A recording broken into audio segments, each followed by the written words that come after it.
Գործք առաքելոց 26-րդ գլուխ։ Ագրիպասը Պողոսին ասաց. Թույլատրված է, որ քո մասին խոսես։ Այդ ժամանակ Պողոսը ձեռքը երկարելով պատասխանեց.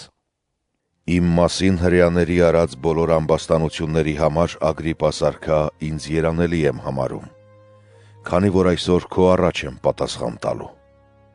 Եվ մանավանդ նրա համար, որ գիտակ ես հրեաների բոլոր կրոնական ավանդույթներին և խնդիրներին։ Այդ պատճառով աղաչում եմ, որ համբերությամբ լսես ինձ։ Բոլոր հրեաներն էլ տեղյակ են իմ կյանքին մանկությունիցս ի վեր, որը հենց սկզբից անցել է Երուսաղեմում, իմ ազգի մեջ։ Վաղուց ի վեր գիտեն, եթե կամենան վկայել, որ ես որպես փարիսեցի ապրել եմ մեր կրոնի խստագույն օրենքների համաձայն։ Եվ այժմ, ատյանի առաջ կանգնած դատվում եմ Աստծուց մեր հայրերին տրված խոստումի հույսի համար։ Գիշեր ու զօր անդադար պաշտամունք կատարելով, մեր 12 ցեղերը հուսացել են դրան հասնել։ Այդ հույսի համար, ով արքա, ես էլ ամբաստանվում եմ հրեաների կողմից։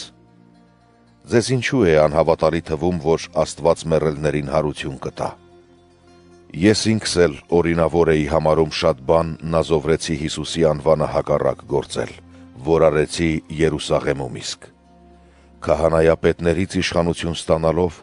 սրբերից շատերին ես բանտարկում էի և նրանց սպանությանը համաձայն էի։ Բոլոր ժողովարաններում շատ անգամ նրանց պատժելով, բռնադատում էի, որ հայհոյեն, առավել ևս մոլեգնելով նրանց դեմ, հալածում էի մինչև օտար քաղաքներ։ Երբ քահանայապետների իշխանությամբ ու հրամանով Դամասկոս էի գնում, կեսօրին ճանապարհին, ով արքա, տեսա, որ երկնքից արեգակի լուսավորությունից առավել ուժեղ մի լույս փայլատակեց իմ և ինձ հետ գնացողների շուրջը։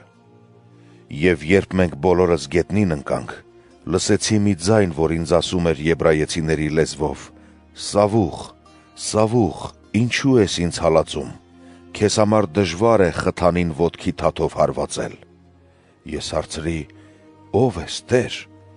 Տերն ասաց. «Ես Հիսուսն եմ, որին դու հալածում ես։ Բայց վեր կաց ու կանգնիր ոտքերիդ վրա։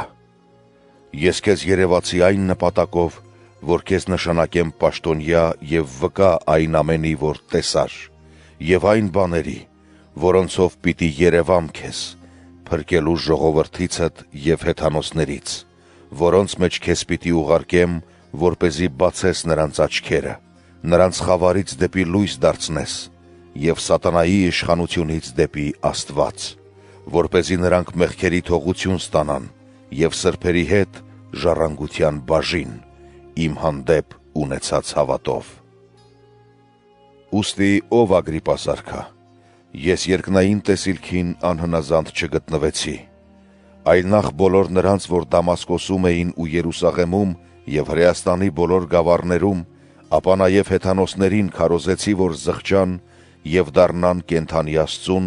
ու ապաշխարության արժանի գործեր անեն։ Դրա համար հրեաները տաճարում ինձ բռնելով փորձեցին սպանել։ Աստծուց օգնություն հասավ, և ես մինչև այսօր ողջ մնացի, վկայելով փոքրին ու մեծին, ոչինչ չասելով այն բաներից դուրս, ինչ մարգարեներն ու Մովսեսն են խոսել լինելիք դեպքերի մասին, որ Քրիստոսը չարչարվելու է, և մեռելներից առաջին հարություն առնողը լույս է ավետարանելու ժողովրդին ու հեթանոսներին։ Երբ նա այս պատասխանը տվեց, Փեստոսը բարձր ձայնով ասաց. «Ցնորվում ես, Պողոս, քո մեծ գրագիտությունը քեզ խելացնորության է տանում»։ Իսկ Պողոսն ասաց. «Չեմ ցնորվում, պատվական Փեստոս, այլ զգաստության և ճշմարտության խոսքեր եմ արտասանում։ Արքան այս բաներին գիտակ է, դրա համար համարձակ եմ խոսում, քանի որ չեմ կամենում այս բոլորից որևէ բան քեզնից ծածկել, որովհետև այս ամենը մի խուլ անկյունում չի եղել։ Ագրիպաս արքա, մարգարեներին հավատում ես։ Գիտեմ, որ հավատում ես»։ Ագրիպասը Պողոսին պատասխանեց. Քիչ է մնում ինձ էլ համոզես, որ քրիստոնյա դառնամ։ Պողոսն ասաց. «Կխնդրեի Աստծուն, որ վաղ թե ուշ ոչ միայն դու, այլև բոլոր նրանք, որ այսօր ինձ լսում են,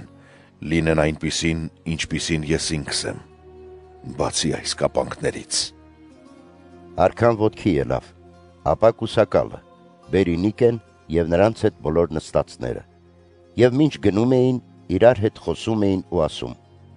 Մահվան կամ կապանքների արժանի ոչինչ չի անում այս մարդը։ Իսկ Ագրիպասը Փեստոսին ասաց. Կարելի էր ազատ արձակել այս մարդուն, եթե կայսրին բողոքած չլիներ։